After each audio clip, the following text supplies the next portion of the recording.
Alright, in this video I'm going to be doing the front sway bar end links on my 2013 Mazda 3.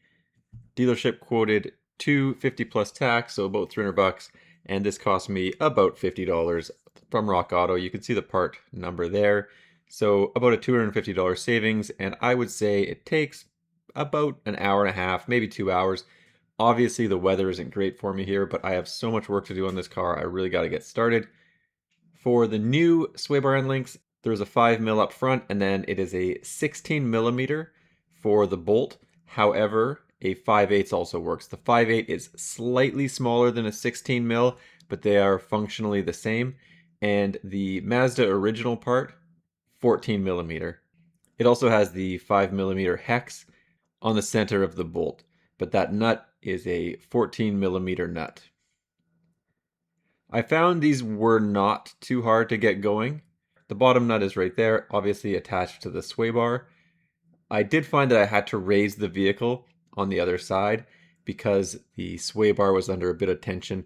And the other thing I need to do are these tie rod end links, and you can see the boot is ripped. So when I move it around, that is not a good situation to be in for the tie rod. I will be replacing the tie rod in the future, but today it's all about these sway bar end links. So like I said, put that 5 millimeter in the bolt, in the front of the bolt, there's a 5 millimeter slot, and then use that 14 to do lefty-loosey and get that thing off. Obviously there's some cables in the way. I think that is the speed sensor for the wheel, though I didn't do any research into that. The bottom one on both sides was more difficult to get off. There's just not very much room to work the wrench in there, I found. So a bit of a slow process, but not a difficult process.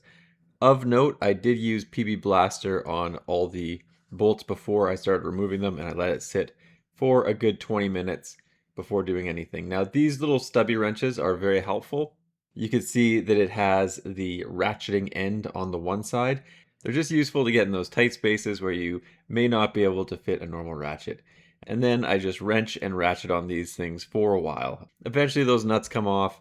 Like I said, nothing to it, very straightforward. It's just a bit of a pain. Quite frankly, they are not too tight, they're just a little awkward to remove. And as I said, I ended up raising the passenger side as well, so helpful if you have either two jacks or a few jack stands that you can have both sides up. And you can see once I got the passenger side up in the air, this sway bar end link just sort of fell out. Before I raised the passenger side, it was under some tension, so you probably could hammer it out, but then you'd have a difficult time getting it back in. And the lower nut on the driver's side was just being a bit annoying, so I ended up going to a normal ratchet, and then I just took a pair of vice grips and clamped them on the exposed side on this thing, and that did the trick. So it was actually just more of an annoyance in that tight spot to get that nut off than anything else. And there's the new one beside the old one. Obviously, they're the same size. The Dorman product is different, and the Dorman ones are super tight, and you can see that these Mazda ones are super floppy. There's really nothing to them. And just to show how floppy they are, I'll do it with my pinky finger. And I assure you my pinky is the weakest of all of my fingers, and it has no problem moving that old Mazda 300,000 kilometer sway bar end link. Now, these really only go in one way. Clearly, you're going to want to put them in the exact same orientation. And really the only thing you need to know is the threads need to be facing in the same direction as when you started. And I will put that bracket on. I found for these, I didn't really need that ratchet. They didn't spin like the old ones, at least on the driver's side. The passenger side one does spin a little bit once the bolt gets tight. But for the driver's side one, I was actually able to run the bolts all the way down, and I really didn't need that ratchet in that location. Although, that said, I do have it on there, so do what you will. Clearly, I've got it there and ready anyway, so if you've got it, might as well use it, but it wasn't necessary. And just because I don't have a long 16 mil, I use that 5/8. I actually don't know what the torque specification on these nuts is, but I just go super tight. So I go with that 5/8 and just crank it as hard as I can. Now, moving over to the passenger side, same thing. 14 mil to start, and then get the ratchet with the 5 millimeter hex on there so it doesn't spin around freely. The old floppy ones will definitely spin on you, and I'll put everything in fast motion here just to speed it up. I think everyone gets the idea. But again, lefty-loosey on the bottom. This bottom one also a bit of a pain to take off, but it did, for whatever reason, go a little bit faster than the one on the driver's side. And you can see that this passenger side end link actually has a ripped boot, just like the tie rod on the driver's side. I found it was very helpful to get the nuts on just by hand initially, otherwise the sway bar end link could fall out.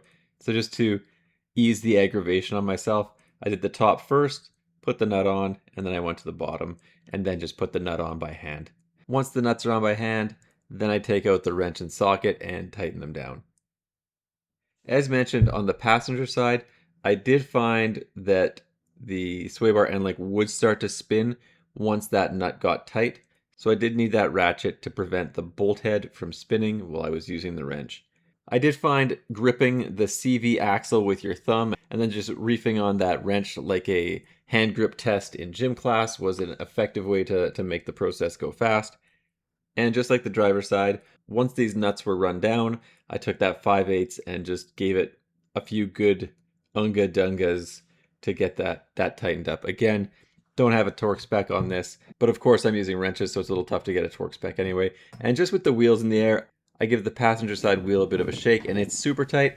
The driver's side, it's got a bit of a wiggle. So not only do I need to do that outer tie rod, I also need to do the driver's side wheel bearing. So that's a bit unfortunate, but tons of work to do. If you got a Mazda 3, I got videos for you coming. Anyway, thanks for checking out my video. Don't forget to like and subscribe.